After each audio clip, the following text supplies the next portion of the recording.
الله الرحمن الرحيم الحمد لله رب العالمين والصلاة والسلام على أشرف الخلائق أجمعين سيد الأولين والآخرين إمام المرسلين وخاتم النبيين سيدنا وشفيعنا وحبيبنا وحبيب إله العالمين أبي القاسم المصطفى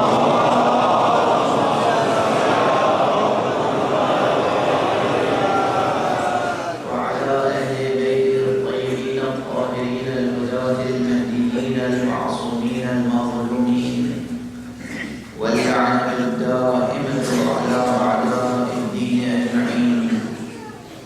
أما بعد فقد قال الله تعالى عز اسمه في محكم كتابه ومتقن خطابه بسم الله الرحمن الرحيم والنجم إذا هوى ما ضل صاحبكم وما غوى وما ينطق عن الهوى إن هو إلا وحي يوحى. صلوات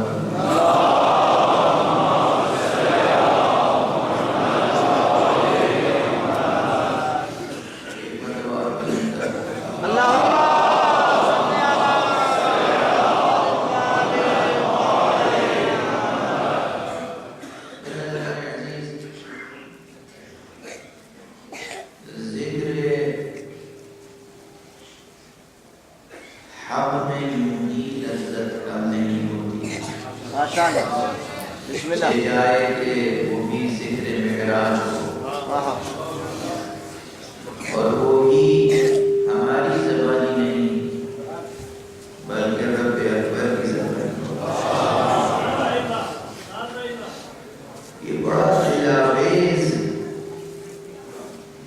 اور بڑا ایمان افروز مقام سخن ہے قرآن حکیم کا، جہاں قسم کھا کے رب اکبر نے اپنے حبیب کی معراج کا تذکرہ کرنا ہے.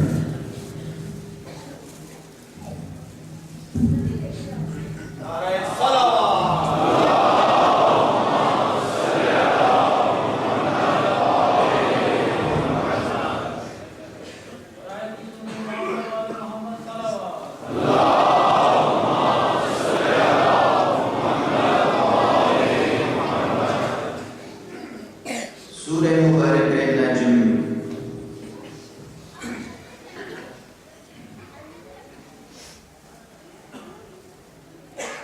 اس میں جو تعداد آیات ہے وہ بھی بہت فکر انگیز ہے، اور خصوصیت کے ساتھ سورہ کے ابتدا میں جو 18 آیتیں ہیں یہ قیامت ہے. رب اکبر نے فرمایا ہے کہ ستارے کی قسم جب وہ ٹوٹے،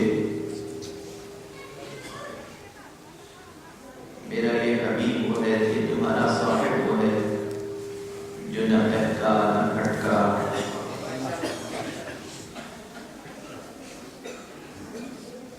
اور یہ جو کچھ بولتا ہی نہیں اپنی خواہش نفس سے، مگر یہ کہ یہ وہی کہتا ہے جو ہم وحی کرتے ہیں. اور اس کے بعد پھر ارشاد ہوا علمہ شدید القویٰ ذو مرۃ فاستویٰ. مسلسل ہے علمہ شدید القویٰ ذو مرۃ فاستویٰ وهو بالأفق الأعلى فدنا فتدلى فكان قاب قوسين أو أدنى. یہ پھر یہاں پر آ کر مترجمین اور مفسرین ایک مسئلہ پیدا ہو گیا. علمہ شدید القویٰ، یہ آیت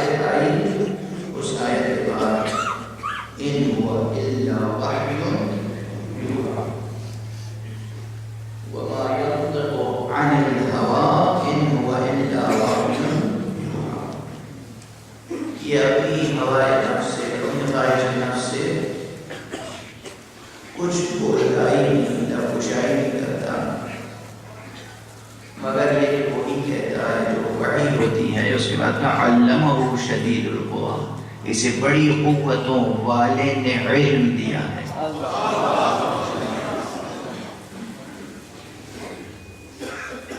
یہاں پر مفسرین میں خاصا اختلاف ہے. بعض مفسرین کہتے ہیں کہ یہاں علمہ شدید القویٰ، شدید القویٰ سے مراد جبرائیل ہے. تو گویا جبرائیل معلم ہے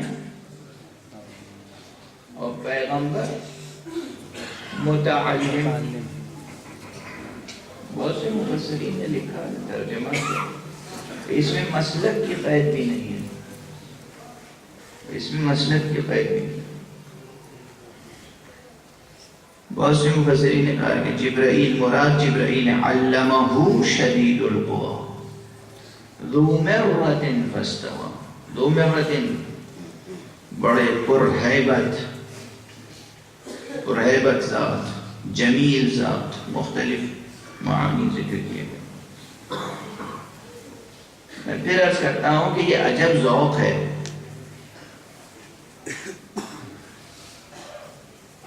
کہ استاد اسے قرار دیا جا رہا ہے جو خود مقام سدرہ پہ ٹھہر کے کہتا ہے کہ اس کے آگے ہماری منزل نہیں.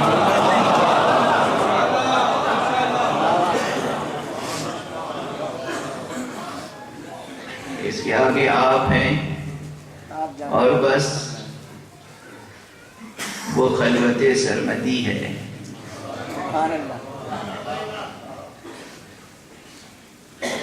کہ جہاں آپ کے علاوہ کسی کی سمائی نہیں ہے، کسی کا گزر نہیں ہے. ہمارے شعراء عشق و عرفان نے اس مضمون کو بڑی دلاویزی کے ساتھ ادا کیا ہے کہ جبرائیل نے فرمایا کہ اگر ایک سرے موی برتر پرم فروغ تجلی بسوزت پرم. یہ وہ مقام ہے کہ جہاں سے اگر یہ سرے موی برتر پرم، ایک بال برابر بھی آگے بڑھ جاؤں، فروغ تجلی بسوزت پرم، فروغ تجلی سے خود میرے بالوں پر جھلس کے رہ جائیں. سید الملائکہ جبرائیل فطرس بن جائے. سبحان اللہ. جو جبرائیل وہاں ٹھہر جاتے ہیں ان کے لیے کہا جا رہا ہے کہ انہوں نے علم عطا کیا. یہ بہرحال اشتباہ ہے اور جتنے بھی اس سلسلے میں تعویلات کیے جائیں، جب نبی کریم فرما چکے اول ما خلق اللہ نوری، سب سے پہلے رب اکبر نے میرا نور خلق فرمایا. جب معصوم نے فرمایا کہ سبحنا فسبحت الملائکہ، پہلے ہم نے تسبیح کی تب ہماری تسبیح سن کے ملائکہ نے تسبیح کی.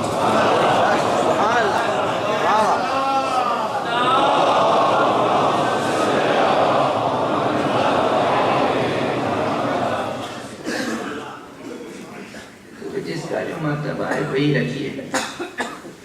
حضرت جبرائیل خدمت گزار بارگاہ قدسی، وہاں سے پیغامات اور اشارات لے کے آتے تھے کہ اے رسول اب آپ یہ آیت پہنچا دیجئے، اب آپ یہ پیغام سنا دیجئے، اب یہ موقع آ گیا ہے، یہ بات انہیں بتا دیجئے، سمجھا دیجئے.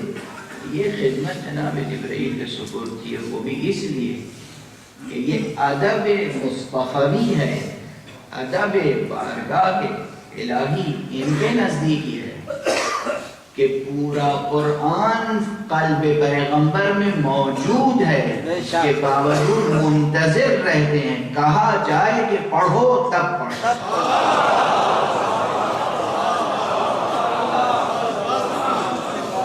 یہی ادب انہیں سکھایا بھی گیا ہے، یہی ادب انہیں سکھایا بھی گیا ہے۔ قرآن مجید میں آیت بھی موجود ہے اور خود حضور نے فرمایا ہے ادبنی ربی فاحسن تأدیبی، میرے رب نے مجھے ادب سکھایا ہے اور کہ اچھا ادب سکھایا ہے۔ سبحان اللہ، ماشاءاللہ۔ ادب بارگاہ الہی، اللہ اکبر۔ کل بھی میں نے تو ایک جملے عرض کیے تھے، آج پھر عرض کرنا۔ ہم لوگ جو ایمان رکھتے ہیں، اسلام کی دولت ہے ہمارے پاس، کلمے کی نعمت ہے ہمارے پاس، دامن ختم نبوت ہمارے ہاتھوں میں ہے، مشعل ولایت ہمارے ہاتھوں میں ہے، ہمیں بہت باادب ہونا چاہیے۔ ہمیں حضرت حق سبحانہ و تعالیٰ کے ساتھ بہت باادب ہونا چاہیے، ہمیں پیغمبر کی بارگاہ میں بہت باادب ہونا چاہیے، ہمیں اپنے آقاؤں کی بارگاہ میں بہت باادب ہونا چاہیے۔ اپنے جذبات کے سہارے سے مذہبی رسوم کا فیصلہ نہ کریں۔ ہم کیا، ہمارے ناقص جذبات کیا، ہمارا شعور کیا، ہمارا علم کیا، ہماری معرفت کیا۔ اور سب سے بڑی بات یہ جملہ میں نے گزشتہ برسوں میں بھی کہا ہے، آج پھر کہہ رہا ہوں، دست ادب جوڑ کے کہہ رہا ہوں، میرے عزیز جوانوں، میرے بزرگوں، عزاداروں، ائمہ معصومین کے عشق کا دم بھرنے والوں، ایک بات یاد رکھو، ہم حکم پرست ہیں، رسم پرست نہیں۔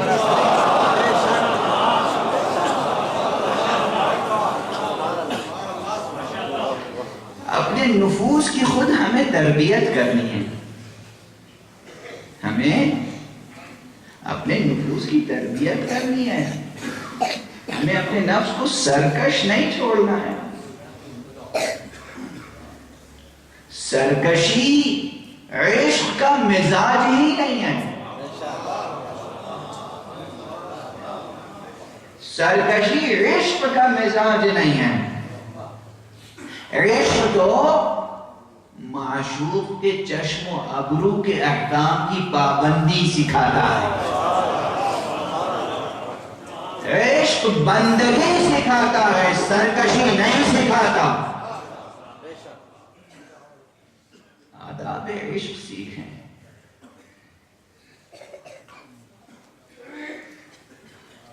تو مجھے ذہن میں کچھ یاد سا آ رہا ہے، بھول جاؤں طبیعت آج پھر مزمحل ہے، کچھ غلط شعر کی غلط کروں تو افتخار صاحب شاید اس کی تصویر کر دیں۔ میر تقی میر کا شعر، کیا دور بیٹھا غبار میر اس سے، دور بیٹھا غبار میر اس سے، عشق بن یہ ادب نہیں آتا۔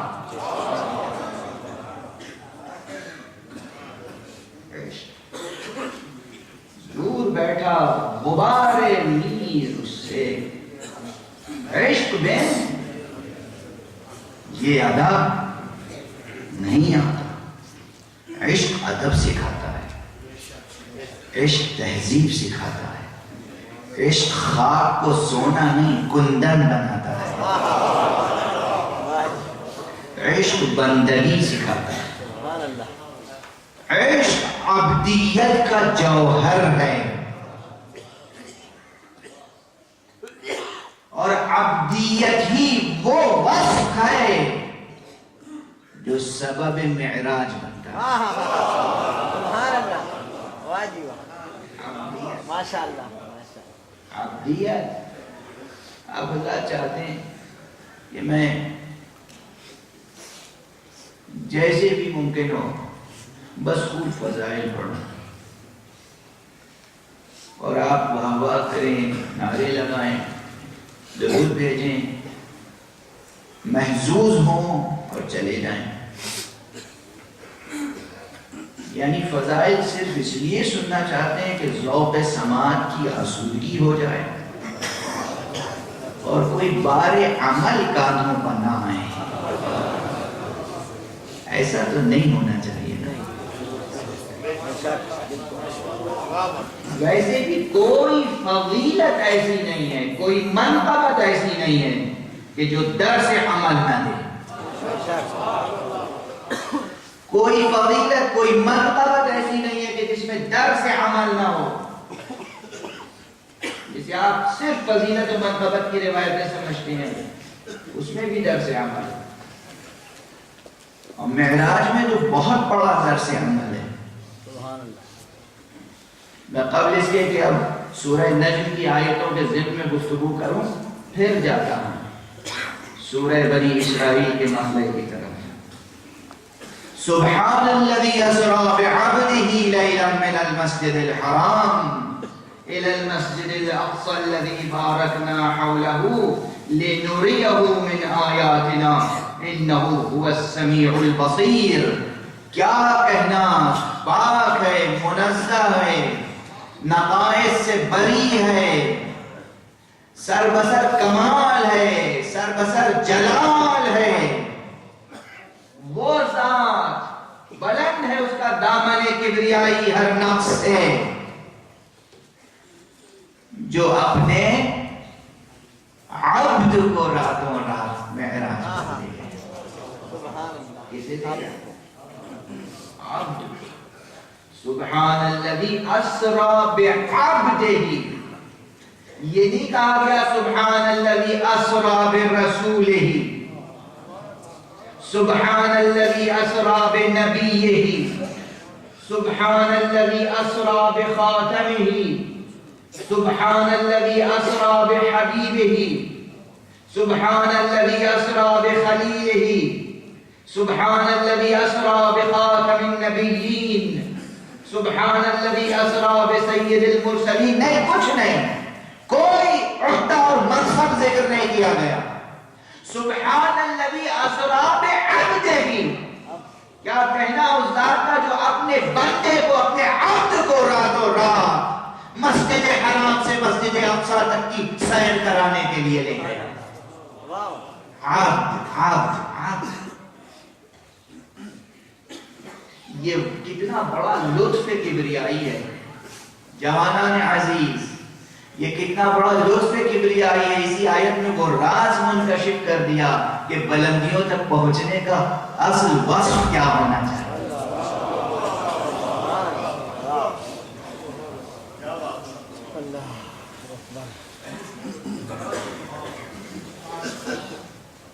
اب یہ علمی اصطلاح استعمال کرنے میں مجھے تو کوشش کر رہا ہوں کہ اپنی اردو کو اور سلیس تر کر سکیں.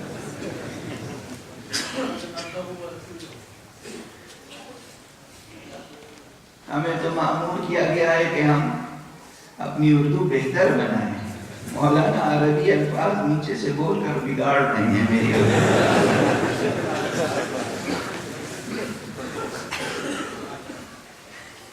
عبدیت، عبدیت، بندگی. یہاں ٹھہر کے ایک نقطے کا ذکر کر دوں. مولانا تشریف فرما. عربی زبان کی جب بات ہوگی تو ظاہر ہے میں ان کو اس لیے حوالے میں پیش کر کے جاؤں گا کہ میں تو چلا جاؤں گا، ان کی جان بھی آفت میں پڑی رہے. چین سے نہ بیٹھنے دیجیے. عالم سے زیادہ رجوع کیجیے، زیادہ سے زیادہ سوال کیجیے، زیادہ سے زیادہ ملیے. عالم کی قدر یہی ہے. آپ حضرات دوسری طرح سے یہ کرتے ہیں کہ چین سے نہ بیٹھے آتے ہیں. میں جس مفہوم میں کہہ رہا ہوں اس مفہوم کو سمجھ. عربی زبان میں میں بہت دھیرے دھیرے گفتگو کر رہا ہوں. آج حالانکہ آج میری فلائٹ ہے اور میں جس پڑھ کے سیدھے ایئرپورٹ جاؤں گا، مگر آواز اور سینہ ساتھ نہیں ہے.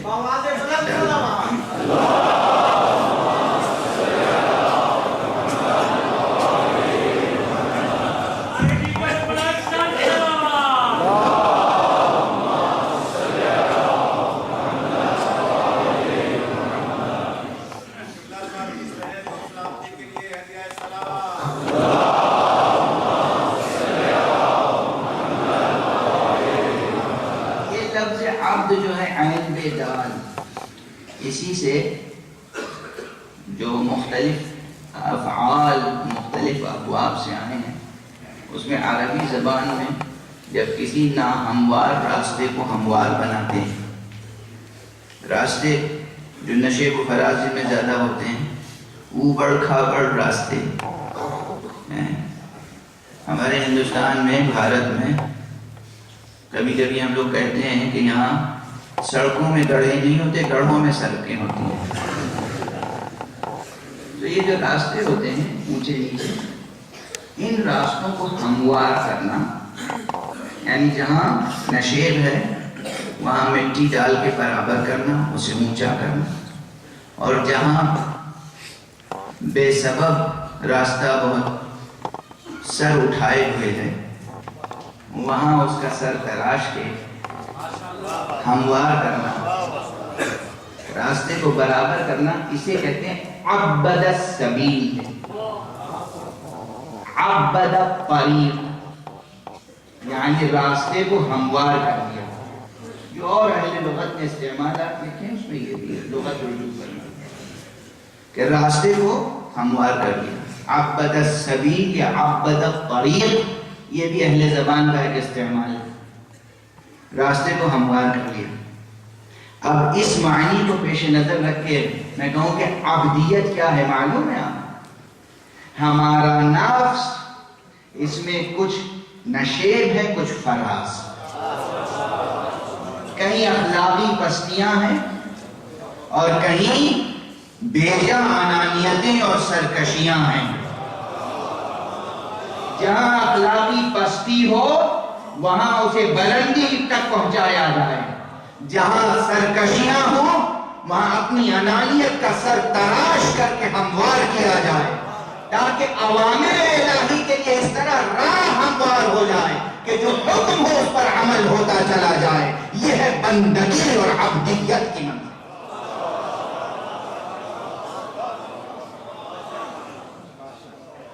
عبد وہ ہے جو حکم کا بندہ ہو، رسم کا بندہ نہیں، حکم پرست، رسم پرست نہیں. مولا کہیں رو، روئیں، مولا کہیں مسکراؤ، مسکرائیں، مولا کہیں کھڑے رہو، کھڑے رہیں، مولا کہیں کہ گردن اپنے ہاتھ سے کاٹ دو، کاٹ دیں گے. مولا کہیں نہیں، تمہیں اپنی جان کی حفاظت کرنی ہے، جب تک ہم اشارہ نہ کریں جنگ کی ابتدا نہ ہو. سبحان اللہ. بندگی کے آداب میں، عشق کے آداب. میں ٹھہر کے ایک جملہ کہنا چاہتا ہوں. آج 7 سفر ہے، معلوم ہے آپ حضرات کو آج کی تاریخ کی خصوصیت ہے. آپ ہمیشہ مجلسیں کرتے ہیں، ہمیشہ ماتم کرتے ہیں، ہمیشہ نوحہ پڑھتے ہیں، اچھی بات ہے. مگر آج 7ویں امام حضرت امام موسیٰ الکاظم علیہ السلام تاریخ ولادت. جو اہل علم ہے ان کی نظر میں، جو اہل علم نہیں ہے انہیں معلوم بھی نہیں کہ ان کی تاریخ ولادت. یہ بتائیے، اتنا بڑا مجمع ہے، میں پھر دست ادب جوڑ کے پوچھ رہا ہوں، آپ حضرات 12 امامی ہیں یا 2 امامی؟ 12 امامی. اتنا عشری ہے بحمد اللہ. مگر عام طور پر ہمارا ذوق صرف یہ ہے کہ ہم فضائل میں صرف حضرت علی اور مسائل میں صرف امام حسین. زیادہ تر پہ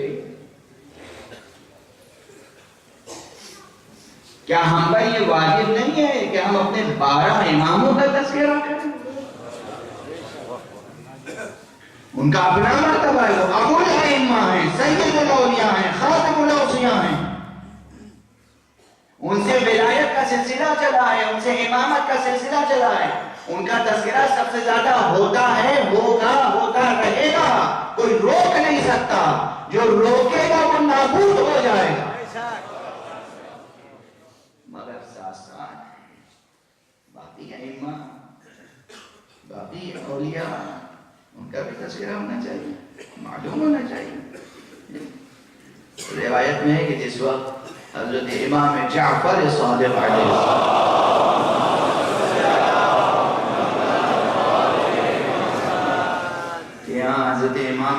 کاظم علیہ السلام کی ولادت ہوئی تو آپ نے 3 دن تک ولیمے کا سلسلہ جاری رکھا. 3 دن تک ولیمہ یہ ایک طرح کی مسرت تھی. ایک حجت خدا پیدا ہوا, ایک ولی خدا, ایک امام برحق. جیسے سلسلہ امامت آگے بڑھے گا ان سب چیزوں کا خیال رکھیے اور رسم پرست نہ بنیے, حکم پرست بنیے. یاد رکھیے گا شعار ہمارا یہ ہونا چاہیے, شعار یہ ہونا چاہیے. کوئی رسم کوئی حقیقت نہیں رکھتی. حکم مولا سبحانہ و تعالی وہ آسمان. اس حکم میں یاد رکھیے گا, آپ کے ذوق کی تربیت کے لیے عرض کر رہا ہوں, لیکن افسوس یہ کہ بعض حضرات ان چیزوں کا بھی میں مجبوراً کہہ رہا ہوں کہ مس یوز کر لیتے ہیں. نماز کے سلسلے میں بھی ہم حکم پرست ہیں, رسم پرست نہیں.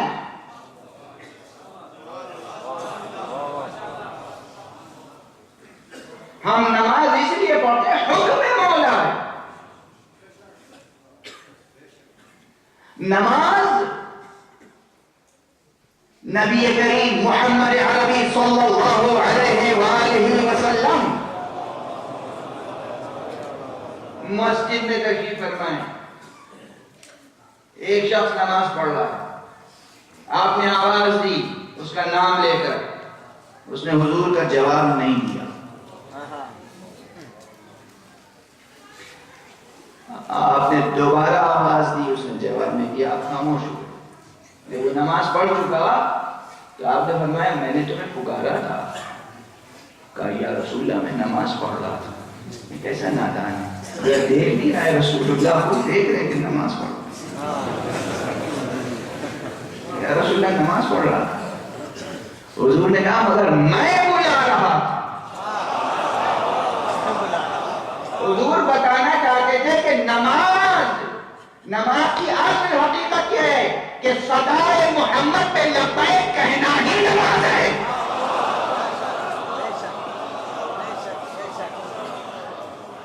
محمد کہے نماز پڑھو, نماز عین حالت نماز میں آواز دے دیں تو نماز کوئی حیثیت نہیں رکھتی. حضور کی آواز پر لبیک کہہ کے دوڑنا اور قدموں میں سر رکھ دینا یہی عین نماز ہے. نعرہ تکبیر, نعرہ رسالت, نعرہ حیدری. دو نمازوں کا فرق سمجھ لیجیے, پھر بندگی اور حکم پرستی سمجھ میں آئے گی. ایک یہ ہے نادان جو حضور سے کہتا ہے پکارنے پر کہ یا رسول اللہ نماز پڑھ رہا تھا, اور حضور کو کہنا پڑا کہ میں جب پکاروں.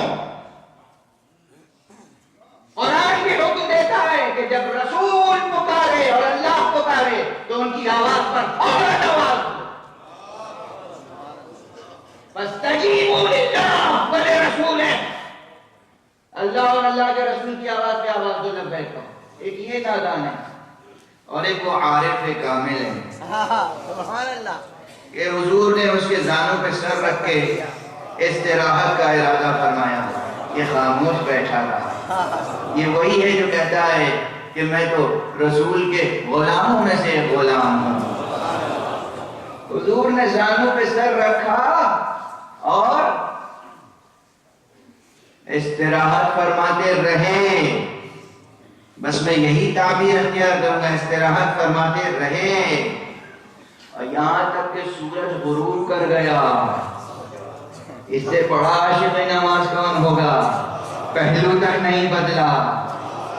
جب حضور نے خود آنکھیں کھولی کہ یا علی نماز پڑھی, یا رسول اللہ کیسے پڑھ سکتا تھا, میں آپ کی خدمت میں تھا, آپ کی بندگی میں تھا. اس کا انعام کیا ملا؟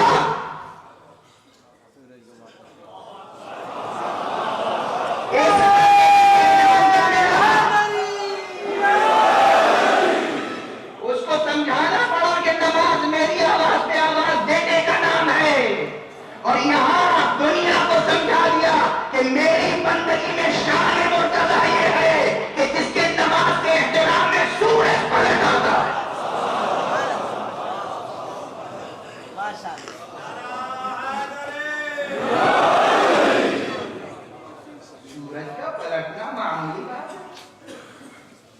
لیکن یہ سورج پڑھتا کس شان سے؟ شان بندگی، حکم پرستی. میں نے کہا تھا عشق و ادب سکھاتا ہے کہ معشوق کے چشم و ابرو کے احکام کی تعمیل کرتا ہے انسان. کچھ کہانی رسول نے زانوں پہ سر رکھ کے لیٹ گئے، بس معلوم ہے تمہیں مرضی کیا ہے، مشیت کیا ہے، استراحت کرنا چاہتے ہیں. اب کچھ کہنے کی ضرورت نہیں، سننے کی ضرورت نہیں. علی خدمت میں بیٹھے ہوئے سورج پلٹ کے آ جاتا ہے. جو ایک دعا سے اور ایک اشارے سے سورج پلٹا دے، سورج پلٹا دے، ڈوبا ہوا سورج پلٹا دے، اس کے لیے جب ہم یہ کہتے ہیں کہ زنجیر در ہلتی رہی، بستر گرم رہا اور گیا بھی اور آ بھی گیا، تو یہ بات لوگوں کی سمجھ میں نہیں آتی.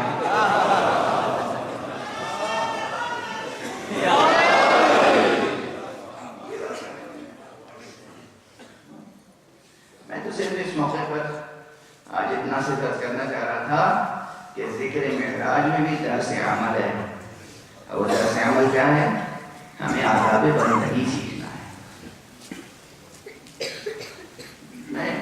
میں آج یہ آخری مجلس سے بہت فضائل پڑھنا چاہ رہا ہوں، مگر یہ جملے بھی یاد رکھتے ہیں آپ کہ ہمیں اپنے نفسوں کی تربیت کرنی ہے، اپنے ذہنوں کی تربیت کرنی ہے. ہمیں ادب بارگاہ الہی کا پابند ہونا ہے، ہمیں معصوم کا مزاج شناس ہونا ہے. ہمارے عزادار جوانوں یہ بتاؤ، تمہارا جوش، تمہاری جرأت، تمہاری شجاعت، تمہاری ہمت، تمہارا جذبہ زیادہ ہے یا حضرت ابو الفضل العباس کا؟ قابل قیاس بات ہے. وہی جبرائیل کی بات دہراؤں، جبرائیل نے مقام سدرہ پہ کہا تھا کہ ایک بال برابر بھی آگے بڑھ جاؤں تو جھلس کے خاک ہو جاؤں. اگر آپ میں سے کوئی سوچ بھی لے کہ آپ حضرت ابو الفضل العباس علیہ السلام کے جذبات سے اپنے جذبات کا موازنہ بھی کریں تو خاک ہو جائے. کیا معرفت امام ہے، کیا عشق امام ہے، کیا شجاعت ہے، کیا جرأت ہے، کیا ہمت ہے، مگر بندگی کی شان کیا ہے؟ بندگی جو امام کہیں وہ کرو. اس وقت امام پتہ غیر میں علماء کی قدر کرو. علماء سے پوچھو امام کی مرضی کیا ہے، آپ بتائیے.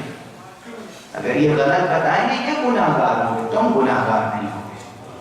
اور یہ غلط بتائیں گے وہ دوسرے مکاتب فکر ہیں جہاں علماء درباروں سے وابستہ ہو کر مسائل کو بدل دیتے ہیں. ہم کبھی درباروں کے وفادار نہیں ہوئے، ہم تو صرف سرکار نبوت کے وفادار ہیں، ہم صرف دربار ولایت کے وفادار ہیں. ہمارے مراجع کرام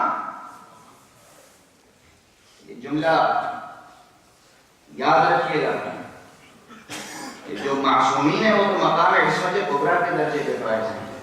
ان کا دامن عصمت اتنا بلند ہے کہ ان کے دامن تک غبار اختر کے اولا نہیں پہنچ سکتا.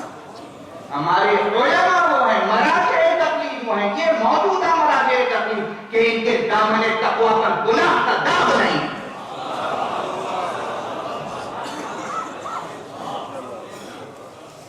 عدالت، تقویٰ، عدالت کا ان کی معرفت پیدا کیجیے، ان کی معرفت پیدا کیجیے. مقام ولی فقیہ کو سمجھیے کہ کیا ہے. کوئی ولی فقیہ ہے جو دوسرے تمام مراجع اور مجتہدین بھی اس کے حکم کا احترام کرتے ہیں، یہ ہے ولی فقیہ. اس لیے کہ اس کے دامن میں کوئی گناہ کا داغ نہیں ہے. وہاں ردائے عصمت ہے، یہاں ردائے تقویٰ. وہاں ردائے عصمت ہے، یہاں ردائے تقویٰ.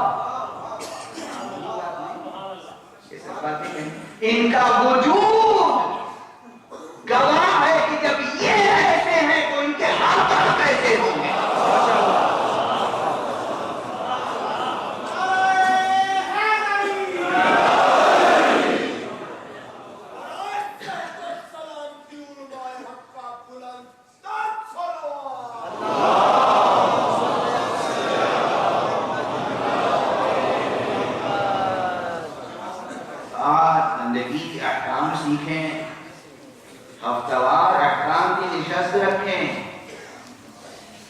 آپ اپنے اپنے علاقے میں مسجدوں میں پڑھا لکھا ذمہ دار پیش نماز معین کریں، پھر اس کی قدر کریں، اس کا احترام کریں، اور اسے کہیں کہ ہفتہ وار ہم آئیں گے، ہمیں چھٹی نہیں ہے، ہمیں روزانہ سروس پہ جانا ہے، ہمارا بزنس ہے، ہمارا کاروبار ہے، ہماری زمین جائیداد ہے، کھیتی باڑی ہے، ہم روز نہیں حاضر ہو سکتے، ہم ہفتے میں ایک دن آپ کی خدمت میں آئیں گے، ہمیں اس دن آپ سے ذاکری نہیں سننی ہے، ہمیں فضائل نہیں سننے، مسائل نہیں سننے، ہمیں تو مولا کے احکام بتاؤ کہ مولا ہم سے چاہتے کیا ہے،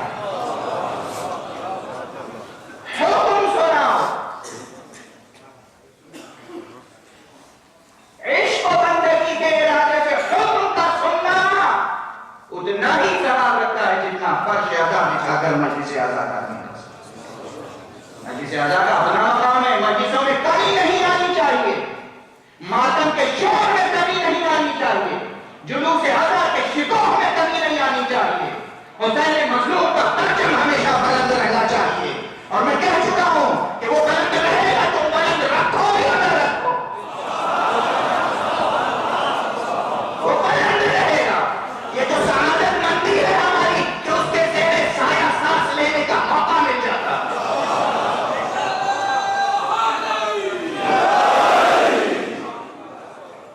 اس میں کوئی کمی نہ آئے۔ بدل نہیں بتا رہا ہوں کہ مجلسیں نہ کر کے احکام کی نشستیں رکھو، نہیں، مجلسیں اپنی جگہ مسلسل رہیں مگر احکام سے غفلت نہ ہو۔ مولا کی فوج میں داخلہ کیسے ہوگا جب تک کہ ڈسپلن نہ ہی معلوم ہو؟ پورا کنڈکٹ نہیں معلوم ہوگا تو داخلہ کیسے ہوگا؟ ہر شخص چاہتا ہے ہم مولا کی فوج کے سپاہی بن جائیں، کیسے سپاہی بنیں گے؟ کچھ کوڈ آف کنڈکٹ ہوتا ہے، کچھ ڈسپلن ہوتی ہے، کچھ ادب ہوتا ہے، یہ سیکھیں، کون سکھائے گا؟ تقلید کو یہ کہہ کر ریجیکٹ کر دیتے ہیں کہ ہم بیعت نہیں کرتے، تقلید بیعت نہیں ہے، بیعت ہم معصوم کی کرتے ہیں، غیر معصوم کی بیعت نہیں کرتے، مجتہد کی تقلید ہوتی ہے، بیعت نہیں ہوتی، مجتہد کی تقلید انسان کو تربیت دے کر اس قابل بناتی ہے کہ معصوم کی بیعت کر سکے۔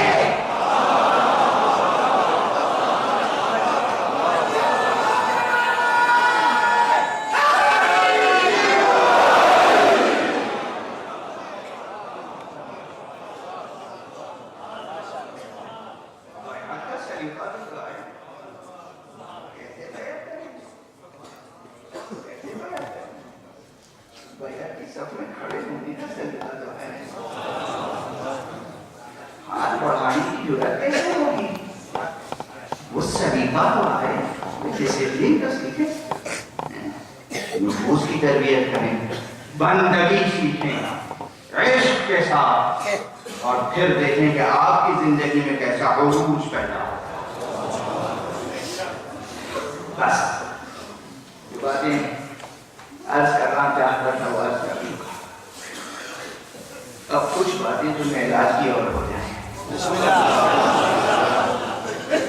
معراج مصطفیٰ آیات الہیہ میں سے، معجزات الہیہ میں سے، خود معراج کا سفر معجزہ ہے، معجزہ در معجزہ در معجزہ در معجزہ، ایک معجزے میں نہ جانے کتنے معجزے ہیں، براق کا وجود معجزہ، رف رف کا وجود معجزہ، مصطفیٰ کا وجود معجزہ، براق کے ساتھ سفر معجزہ، سدرۃ المنتہا تک جانا معجزہ، سدرۃ المنتہا سے پہلے مسجد الحرام سے مسجد اقصیٰ تک جانا معجزہ، مسجد اقصیٰ سے آسمان کی بلندیوں تک جانا معجزہ، ایک ایک آسمان کی تفصیل کے ساتھ سیر کرنا معجزہ، جنت کو دیکھنا معجزہ، جہنم کو دیکھنا معجزہ، اور اس کے بعد مقام قاب قوسین و ادنیٰ تک پہنچنا، اور وہاں جا کر معجزے پر معجزے دیکھنا، یہ دیکھنا شان خدا کہ مصطفیٰ جسے زمین پر چھوڑ کر آئے تھے وہ تو وہاں خلوت سرمدی میں موجود ہے۔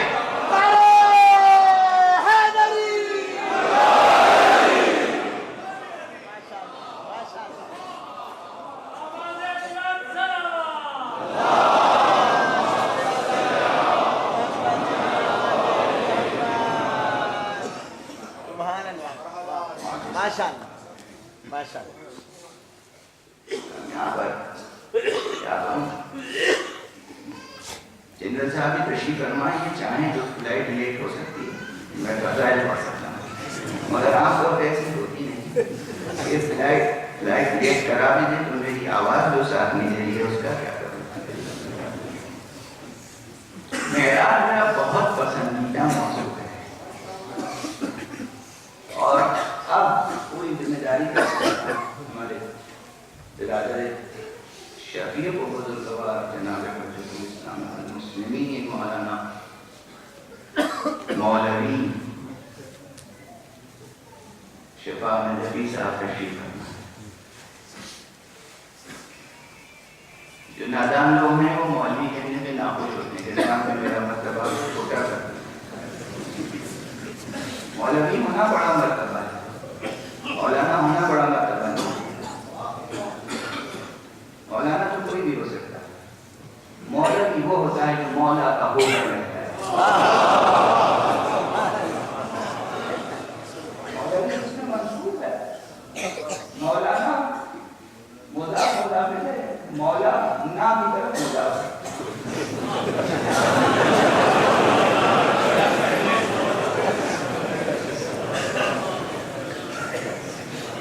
مولا نا کی طرف مضاف ہے۔ عربی میں جو نا ہے ضمیر جمع مذکر ہے، اردو میں نا کے معنی آپ جانتے ہیں۔ مولانا یعنی ہمارے مولا، ہم کسی کو بھی مولا بنا، ہمارے بنانے کا کیا معیار ہے؟ لوگوں نے کیسے کیسوں کو کیا کیا بنا دیا، کیا نہ بنانے والے بن سکے نہ بننے والے بن سکے، دونوں بھی لڑ کے رہے۔ ہم جسے بھی چاہیں مولا بنا دیں، مولانا کہنا چاہیے، اصل کام ہے مولوی بننا۔ مولوی میں مولا کے ساتھ یائے نسبت ہے، مولوی یعنی مولا والا، سبحان اللہ، جو اپنے کو وقت پہ مولا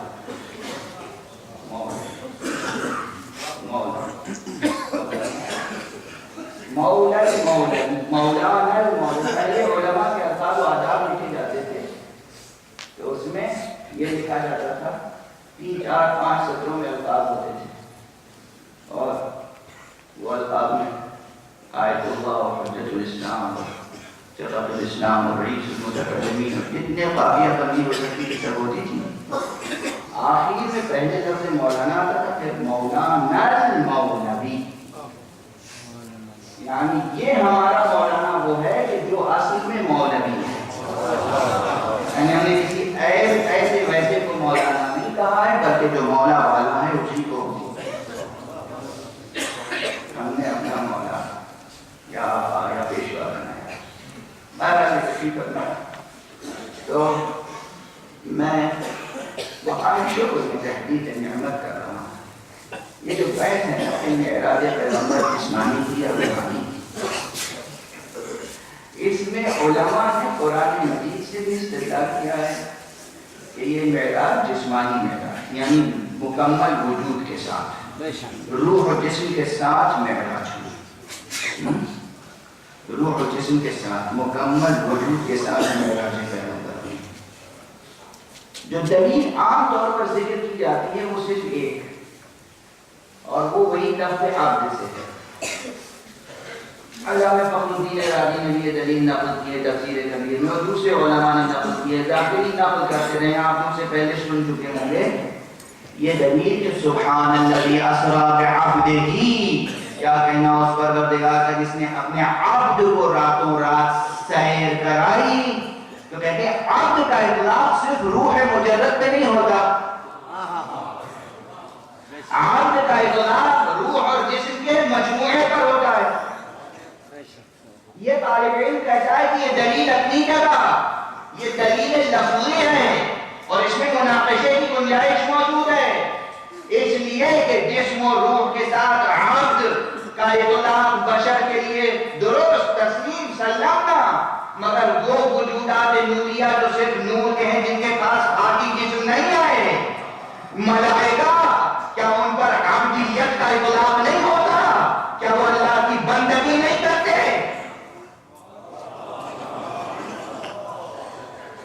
مناقشے کا دروازہ کھلا ہوا ہے، مناقشے کا دروازہ کھلا ہوا ہے، لیکن اسی آیت کریمہ میں سبحان الذی اسری بعبدہ، اس آیت میں 8 دلیلیں موجود ہیں، اس ایک آیت میں 8 دلیلیں موجود ہیں کہ پیغمبر اکرم کو یہ معراج پورے وجود کے ساتھ حاصل ہوئی تھی، جسم کے ساتھ حاصل ہوئی تھی، صرف روحانی معراج نہیں۔ اس ایک آیت جو دلیلیں کچھ لفظی ہیں کچھ عقلی، کچھ لفظی دلیلیں کچھ عقلی دلیل۔ اب میں صرف ایک یا 2 دلیلوں کی طرف اشارہ کر سکوں گا، اس سے زیادہ نہیں، تو وقت گزر گیا۔ یہ بتائیے کہ اگر معراج صرف روحانی تھی تو روح خود ایبسٹریکٹ ریئلٹی ہے، روح مجرد ہے، ایبسٹریکٹ ریئلٹی ہے۔ مجرد کہتے اسے ہیں کہ جو مکانی نہ ہو، زمانی نہ ہو۔ مجرد کسے کہتے ہیں؟ جو مکانی نہیں ہے، زمانی نہیں ہے، وہ مجرد ہے، ایبسٹریکٹ، جس میں مادے کی خصوصیات نہیں ہے۔ روح میں مادے کی خصوصیت نہیں ہے۔ جب روح میں مادے کی خصوصیت نہیں ہے، بہت تفصیل سے عرض کر سکتا تھا مگر آپ کی ذہانتوں پہ بھروسہ کر کے اختصار کے ساتھ عرض کر رہا ہوں۔ جب روح میں مادے کے اوصاف نہیں ہیں، روح جسم نہیں ہے، جسمانی نہیں ہے، روح زمانی نہیں ہے، روح مکانی نہیں ہے، روح امر مجرد ہے، تو امر مجرد کے ٹریول کرنے کے لیے مکانی اور زمانی ریفرنسز کیوں لائے ہیں؟ سبحان اللہ۔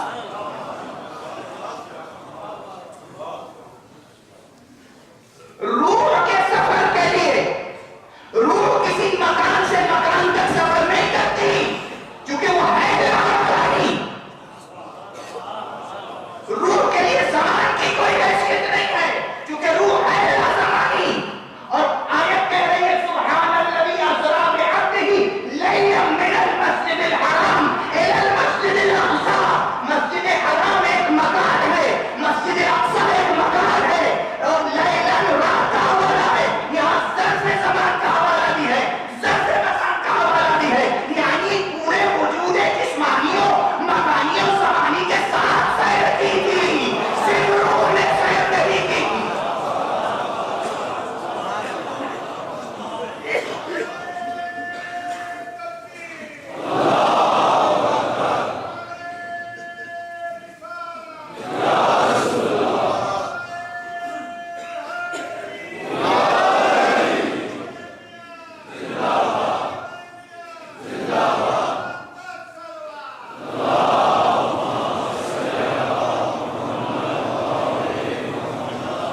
آپ خود غور کریں، روح ایبسٹریکٹ ریئلٹی ہے، مجرد ہے۔ کسی مجرد کے لیے آپ کہیں کہ اس مجرد میں اس مسجد سے اس مسجد تک کا سفر ہے۔ یہ مکان کا تعین مجردات کے لیے نہیں، یہ اس جسم کے لیے کہ جس میں مادی خواص بھی تھے، جو ہمیں اپنی آنکھوں سے نظر آتا تھا، جو لوگوں کو اپنی آنکھوں سے نظر آتا تھا، اگرچہ وہ بھی عجب جسم تھا۔ جسم نظر آتا تھا اور جسم کا سایہ کبھی نظر نہیں آیا۔ سبحان اللہ۔ اور پھر وہی جملہ دہراؤں گا کہ پھر بھی مسلمان کہتا ہے وہ ہمارے جیسے۔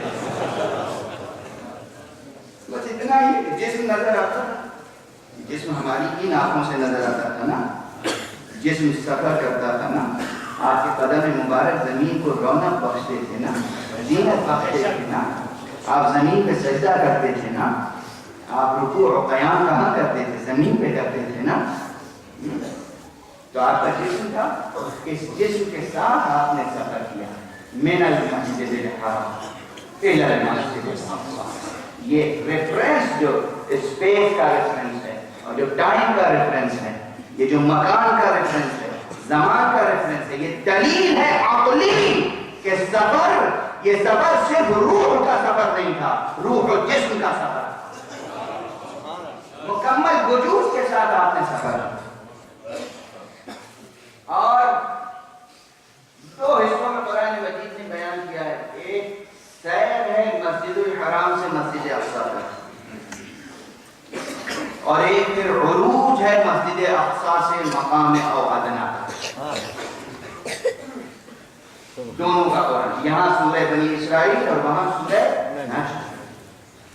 یہاں کہا گیا کہ فَكَانَ قَابَ قَوْسَيْنِ أَوْ أَدْنَىٰ فَأَوْحَىٰ إِلَىٰ عَبْدِهِ مَا أَوْحَىٰ.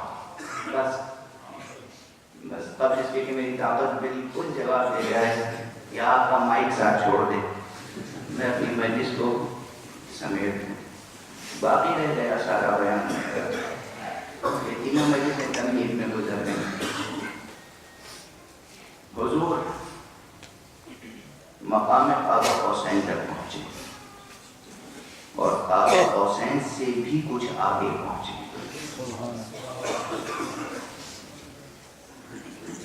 اور اسی میں یہ جو میں اپنے خطبے میں ہمیشہ کہتا ہوں، امام المرسلین یوں ہی عقیدت میں نہیں کہتا ہوں. ہمارے بہت سے مسلمان ایسے ہیں جو کہتے ہیں کہ ہمارے رسول کو حضرت موسیٰ سے افضل نہ کریے. جی میں نے سنا، سیرت کے جلسوں میں سنا. ایک جلسے میں تھا اور ایک اور بزرگوار سے نام نہیں دوں گا، انہوں نے کہا کہ آپ رسول کو جناب موسیٰ سے افضل نہ بتائیے، سب نبی اللہ کے برابر ہیں. تفسیر قرآن کی بھی حد ہو گئی. قرآن کہتا ہے تلک رسولوں فضلنا بعضهم علی بعض، ہم نے بعض رسولوں کو بعض پر فضیلت دی ہے، اور یہ کہتے ہیں سب کو برابر کہیے. یہ سب کو برابر کہنے کا فلسفہ بہت خطرناک ہے.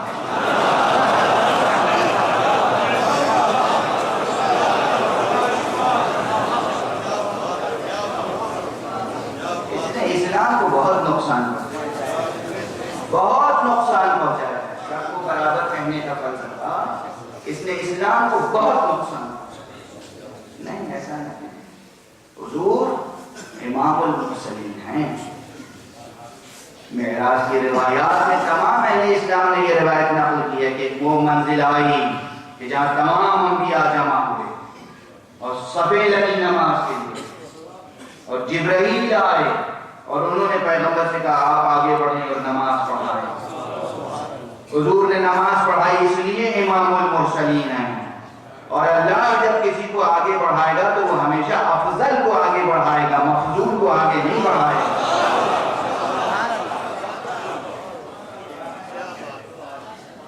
یہاں بھی جبرائیل کا نام آ گیا کہ جبرائیل نے آ کے کہا یا رسول اللہ آگے بڑھیے. تو کیا وہ سکھا رہے تھے نماز؟ وہ سکھا رہے تھے.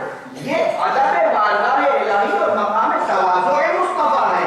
جانتے ہیں نماز مجھی کو پڑھانی ہے، مگر خود سے آگے بڑھنا اخلاق پیغمبر کے خلاف ہے.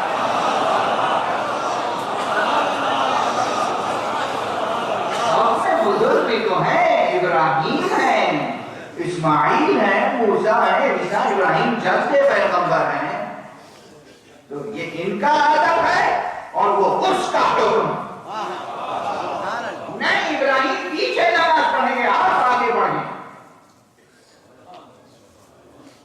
ابراہیم پیچھے نماز پڑھیں گے، آپ آگے بڑھیں. پیغمبر نے نماز پڑھائی تو وہ امام المرسلین. یوں ہی تھوڑی ہے کہ کسی کی نعت کا کہا ہوا مصرع ہے امام المرسلین. امام المرسلین ہیں اور اس سے آگے بڑھے، آگے بڑھے، آگے بڑھے. اب بہرحال قرآن کہتا ہے کہ مقام قاب قوسین تک پہنچے. یہ میں کر چکا ہوں مقرر، شاید یہاں بھی پہلی مجلس میں کہہ دیا تھا کہ قاب قوسین لوگوں کی سمجھ نہیں آتا. قوسین، قوس کہتے ہیں کمان کو، قوسین یعنی دو کمانیں. یہ دو کمانوں کی بات کیوں کی اور کوئی تعبیر اختیار کیوں نہیں کی؟ کوئی اور تعبیر اختیار کیوں نہیں کی؟ یہاں پر ایک بڑی علمی بحث ہے کیونکہ ہے دنا فتدلا. اللہ سبحانہ و تعالیٰ نے جب سکھایا علمہ شدید القویٰ، شدید بڑی قوت والے نے سکھایا. اور حیبت ہے وہ ذات جس نے سکھایا. فاستوا، اور اس کے بعد وہ استوا کے مقام پر ٹھہرا. اب یہ ایک گونگ سا فقرہ، کند سا فقرہ کہہ کے آگے بڑھ رہا ہوں چونکہ وقت میں گنجائش نہیں ہے. اس استوا کے معنی وہاں سے تلاش کیجیے جہاں رب اکبر کے لیے دوسرے مقامات پر کہا گیا ہے کہ اللہ سبحانہ و تعالی ان اللہ علی العرش استوا. اللہ عرش پر استوا کی منزل ہے. علی العرش استوا، وہاں اس استوا کو سمجھے تو یہ استوا بھی سمجھ میں آ جائے. اور اس کے بعد علمہ شدید القوی ذو مرۃ فاستوى وهو بالافق الاعلى، جبکہ وہ افق اعلی پر تھا. اور جب افق اعلی پر تھا تو اس کے بعد کیا ہوا؟ ثم دنا فتدلى، پھر نزدیک ہوا اور نزدیک ہوا. یہاں دو فعل ہیں، دنا اور تدلى. سوال یہ کہ دونوں فعلوں کا فاعل ایک ہے یا ایک فعل کا فاعل کوئی اور، دوسرے فعل کا فاعل کوئی اور.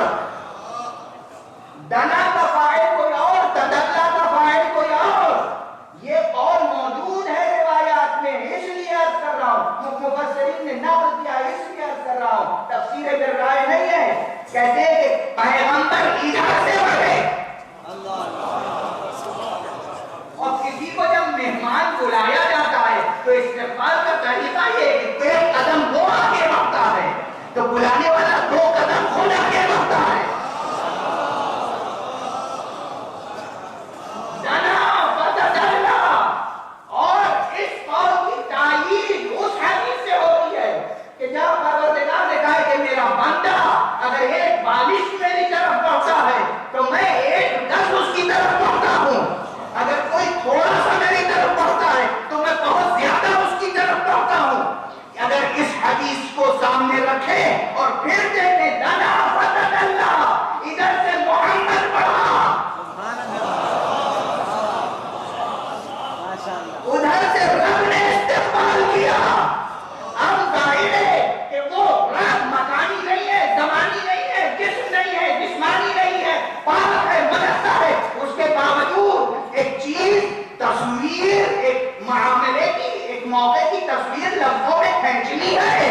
جب کوئی دو ملتے ہیں، کوئی کسی کا استقبال کرتا ہے تو ذرا اس کی گردن میں خم آتا ہے، ذرا اس کی پشت میں خم آتا ہے، دونوں قوس بن جاتے ہیں تو قربت حاصل ہوتی ہے.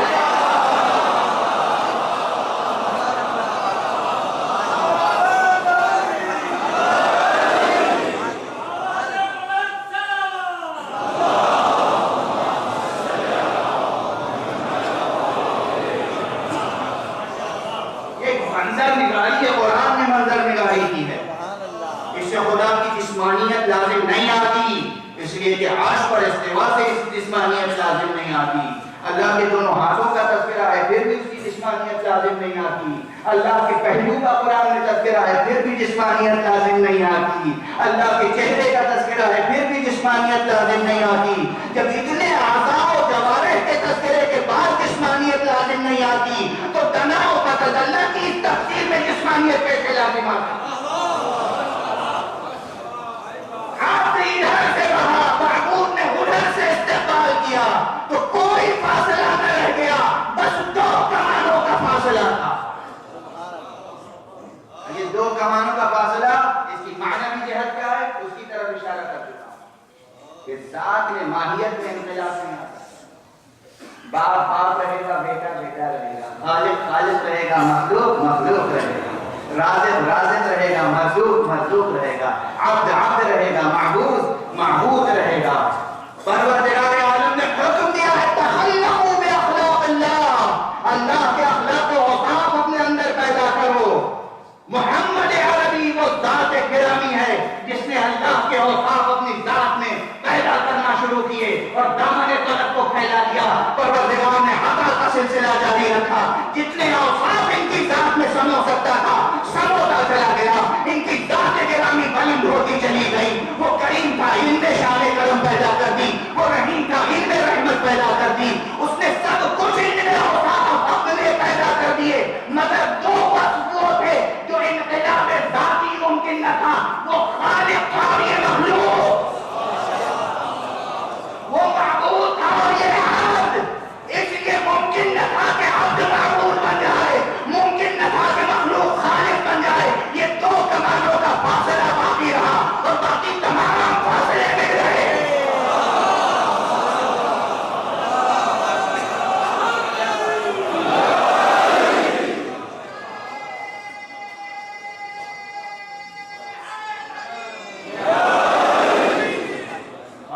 خالق ہے، مخلوق محمد مخلوق ہے، علی مخلوق ہے، فاطمہ مخلوق ہے، زہرا مخلوق ہے، حسن حسین مخلوق ہیں.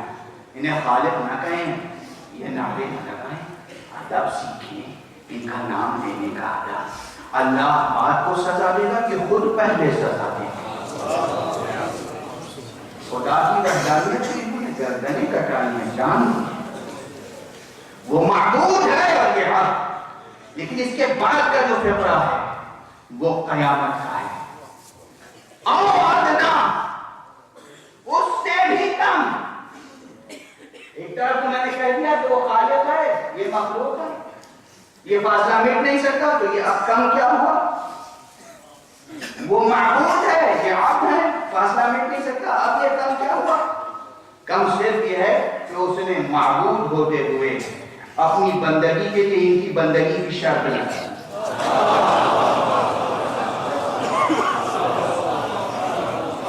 قل ان کنتم تحبون اللہ فاتبعونی اطیعوا اللہ واطیعوا الرسول. یہ جہاں جہاں قرآن میں دیکھیں اللہ کی اطاعت کے ساتھ رسول کی اطاعت دوام ہے. یہ جو اطاعت ہے یہ ہے وہ ادنا او ادنا او ادنا. ان کی بندگی، ان کی اطاعت، ان کی فرما برداری دراس الحق کی فرما برداری، دراس الحق کی فرما برداری. بس ایک فقرہ دے کر گفتگو کو ختم کر رہے. مقام او ادنا پہ پہنچے، یہاں جبرائیل بھی نہیں ہے، کوئی نہیں ہے، کوئی نہیں ہے. خالق ہے اور مخلوق ایک ہے، خالق بھی اور مخلوق بھی بس ایک ہے. اس منزل پر خلوت عشق و خلوت سرمدی میں گفتگو ہو رہی ہے، مگر گفتگو ہو رہی ہے.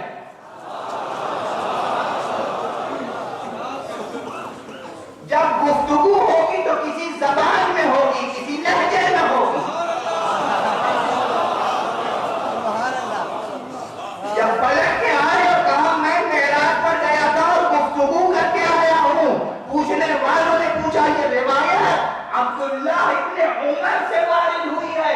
پوچھنے والے نے پوچھا کہ جناب یا رسول اللہ خالق سے گفتگو ہوئی تو کس زبان میں ہوئی، کس لہجے میں ہوئی؟ کہا خاطبنی ربی باللغت علی ابن ابی طالب.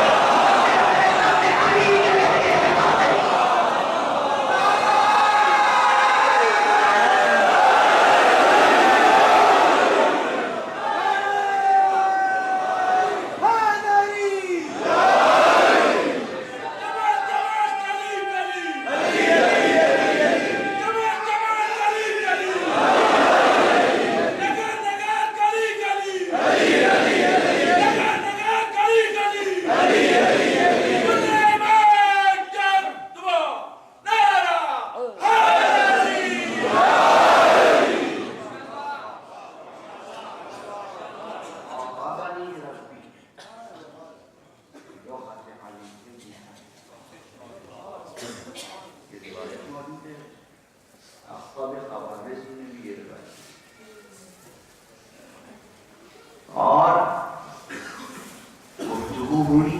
یہ تو ابھی میں نے بتایا کہ لہجہ کیا تھا، پتہ نہیں چلا گفتگو کیا ہوئی، معاملہ کیا تھا، بات کیا تھی، وہ راز کیا تھا جو وہاں تنہائی میں ہو جاتی تھا. بس اب سکت نہیں، بس ایک جملہ کہوں گا. آیت پڑھیے فَأَوْحَى إِلَىٰ عَبْدِهِ مَا أَوْحَى. أَوْحَى إِلَىٰ عَبْدِهِ مَا أَوْحَى. پھر وحی کی پر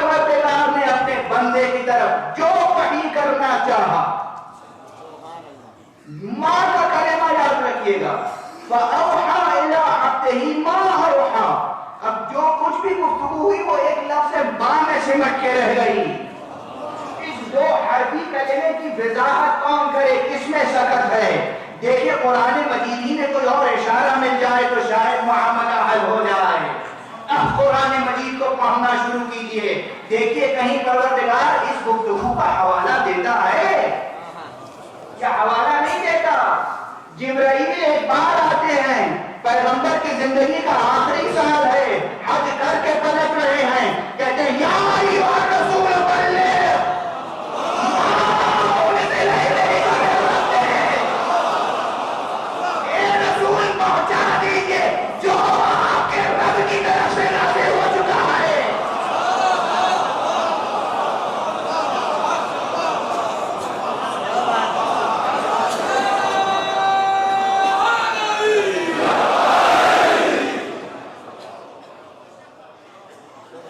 بہت سی باتیں ہوئی تھی معراج میں, بڑے اخلاقی مواعظ ہیں, بڑی حکیمانہ باتیں, تفصیل ہے, روایات میں موجود ہے. ایک ایک جملے پر گفتگو ہو تو ایک عشرہ نہیں بلکہ سال بھر گفتگو ہو سکتی ہے, پوری عمر گفتگو ہو سکتی ہے. مگر اس تمام گفتگو میں جزو اعظم یہ بھی تھا کہ ختم نبوت پہ تمہیں فائز کیا ہے. اب کوئی وحی اس کے بعد نہیں آئے گی, اب جبرائیل کا سلسلہ منقطع ہو جائے گا, کوئی کتاب نازل نہیں ہوگی. اب اپنے بعد وہ اہتمام کرنا کہ میرا پیغام ہمیشہ کے لیے محفوظ رہ جائے, کسی اور کے ہاتھوں میں نہ دینا, اس کے ہاتھ میں دینا جو اہل ہو.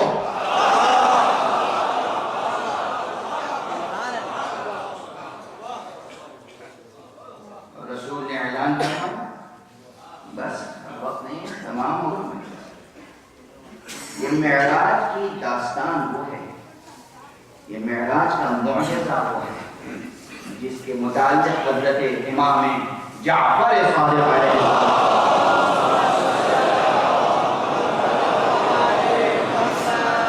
فرماتے ہیں کہ جو معراج جسمانی پیغمبر ختمی مرتبت کا انکار کرے وہ کافر ہے. بے شک بے شک کفر روایت کیوں کافر ہے؟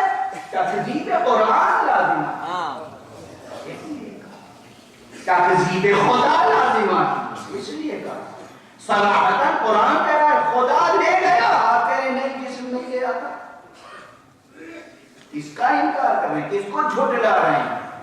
اس لیے امام صادق نے یہ تعبیر اختیار فرمائی ہے کہ جو معراج جسمانی کا منکر ہو وہ, اور ہمارے ائمہ نے نازک نازک موقع پر معراج کا حوالہ, بس ایک لفظ کہوں گا طبیعتیں منقلب ہو جائیں.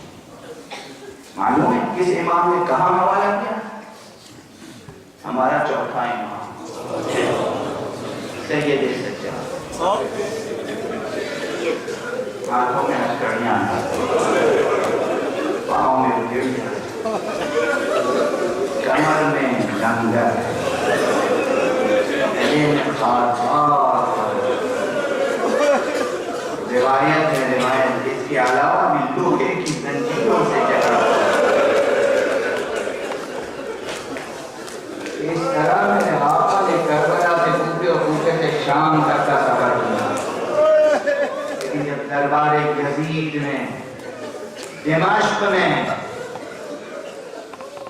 یزید نے ایک درباری خطیب سے کہا کہ جاؤ منبر پر جا کر حسین اور حسین کے کنبے کی برائیاں بتا. وہ درباری ضمیر فروش سر خرید خطیب منبر پر جو اس نے کہنا چاہا تھا جناب امام زین العابدین صبر و تحمل سے سنو. جب اس کی گفتگو ختم ہوئی تو آپ نے فرمایا وائے ہو تجھ پر اے خطیب, تو مخلوق کی رضا کی خاطر خالق کی ناراضگی مول لیتا ہے. اس تنقید کو بھی یاد رکھیے. آپ نے یہ نہیں فرمایا کہ خدا کی قسم میرے آبا و اجداد ایسے نہیں تھے. نہیں، ذاتی مسئلہ نہیں ہے، انانیت سے نہیں ہے، یا ذاتی مسئلہ. اس وقت بھی اسے یاد دلایا تو خوف خدا. وہ فقیر، تو نے مخلوق کی رضا خریدنے کے لیے خالق کی رضا فروخت کر اس کی ناراضگی مول لے. اور اس کے بعد کھڑے ہوئے، او یزید، کیا مجھے بھی اجازت ہے کہ ان لکڑیوں پر چڑھ کر، یہی کا اس ممبر پہ چڑھ کر، جس ممبر پر بیان حق نہ ہو وہ ممبر نہیں ہے. اجازت ہے کہ ان لکڑیوں پر چڑھ کر وہ بات ہوں جس میں خالق کی رضا اور اس کے رسول کی رضا. بس اتنے ہی کہا، یزید اجازت نہیں دے رہا تھا، مگر پورا مجمع اکٹھا ہو گیا. درباریوں نے زور ڈالا، انہیں اجازت دیتے، انہیں اجازت دیتے، ہم کچھ سننا چاہتے ہیں، ہم کچھ سننا چاہتے ہیں. یزید کہتا رہا تم جانتے نہیں ہو، اگر انہیں اجازت دے دی تو یہ ہمیں رسوا کیے بغیر اتریں گے نہیں. سب نے کہا کہ یہ تمہارا قیدی ہے، تمہارا اسیر ہے، تمہارے زندان میں ہے، تمہارا زندانی ہے کہ اجازت دو. اور مجبور ہو کر جب اس نے اجازت دی، امام منبر پہ تشریف لے گئے. اتنی مصیبتوں کے بعد، اتنے اعلام کے بعد، اس کے بعد بھی منبر پر گئے ہیں تو معلوم ہے ہمارے اماموں کا تذکرہ کیوں زندہ ہے. گفتگو شروع کی تو الحمدللہ.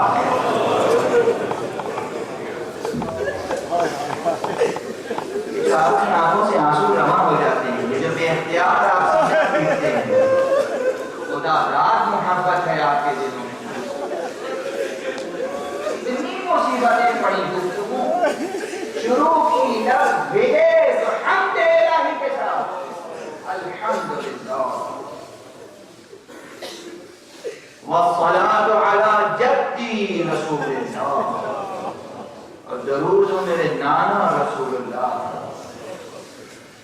اس میں وہ کہتے ہیں انا ابن مکہ ومنا انا ابن زمزم والصحاب. اب ان قبروں کی تشریح کی گنجائش نہیں ہے. اسی خطبے میں پہلے حمد الہی، اس کے بعد نعت پیغمبر. وہاں آپ نے فرمایا میں اس کا بیٹا ہوں جسے پروردگار نے راتوں رات مسجد حرام سے مسجد اقصی تک کی سیر کر. اس نازک موقع پہ امام نے معراج کہا ہے، نحن من اسری به من مسجد الحرام الى المسجد الاقصی. میں وہ ہوں کہ جسے لے جایا گیا، سیر کرائی گئی مسجد حرام سے مسجد اقصی. ہاں بس مجلس ختم ہو گئی. پہلے حمد الہی ارشاد فرمائے، نعت پیغمبر، اور اس کے بعد پر دو تین ہی جملے گئے تھے کہ میں اس کا بیٹا ہوں جسے 3 دن تک بھوکا کربلا میں شہید کر دیا.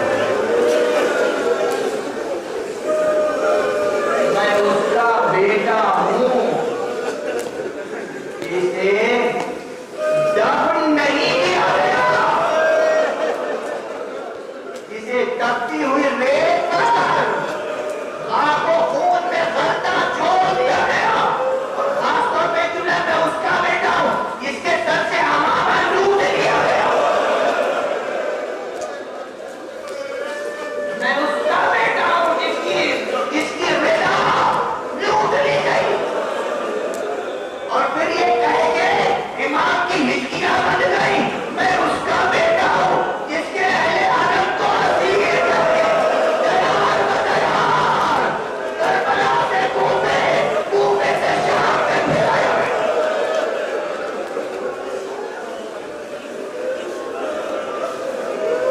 اجرکم علی اللہ، اجرکم علی اللہ، اجرکم علی اللہ. امام صادق نے فرمایا ہے جب ہمارے جد کا تذکرہ ہو تو بلند آواز سے گریا کرو.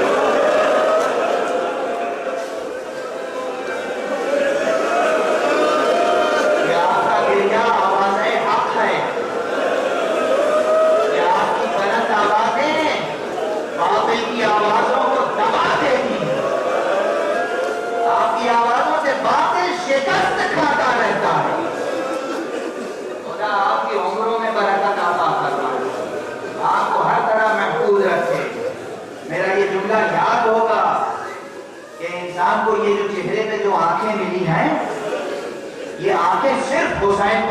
کے لیے نہیں، علمی مسائل کے لیے عقل کی آنکھیں ہیں، عرفانی مسائل کے لیے دل کی آنکھیں ہیں۔ ان آنکھوں کی تو کل پونجی ہی آنسو ہیں، ان آنکھوں کا سرمایہ آنسو ہیں۔ اس لیے یہ آنکھیں میری ہے حسین کا گریہ کرنے کے لیے۔ گریہ کرے کوئی کچھ بھی کہے، کب تک گریہ کرو گے؟ اسے یہ روایت سنا دیجیے گا کہ ہمارے امام سے بھی کہا گیا کب تک گریہ کریں گے؟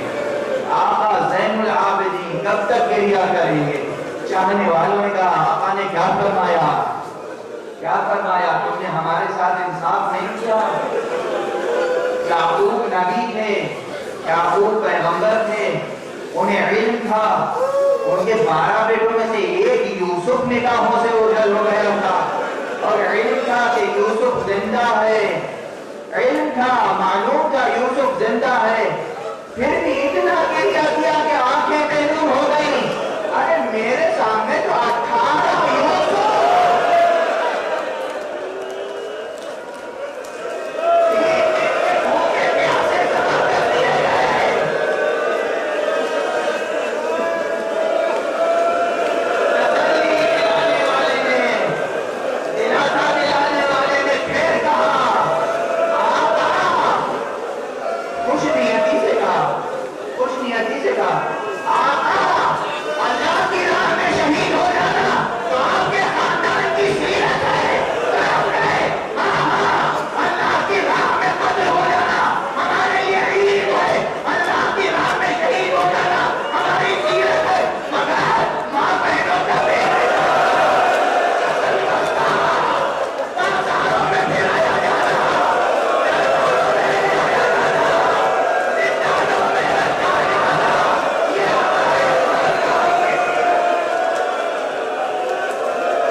ہمارے معاشرے کو علماء ربانیین، علماء روحانیین کی سرپرستی عطا فرما۔ پروردگار ہمارے عزادار جوانوں کی زندگیوں میں برکت عطا فرما، انہیں آداب عشق سے مؤدب فرما۔ پروردگار ہمیں اپنے احکام کی تعلیم فرما، اپنے احکام سیکھنے کی توفیق عطا فرما۔ پروردگار ہمیں اپنی بندگی کے سلیقے سکھا دے۔ معبود جو مریض ہیں انہیں صحت کاملہ عطا فرما، جو نادار ہیں انہیں ثروت مند بنا دے۔ پروردگار جو نادان ہیں انہیں علم و عرفان سے آراستہ فرما۔ پروردگار جہاں بے چینیاں ہیں، بے امنیاں ہیں، وہاں امن و عافیت کا اہتمام فرما۔ معبود انسانیت کا راہ رہی ہے، اپنے ولی آخر کو اس نے ظہور عطا فرما اور ان کے ہاتھوں سے اپنی رافت و رحمت کا پرچم لہرا دے۔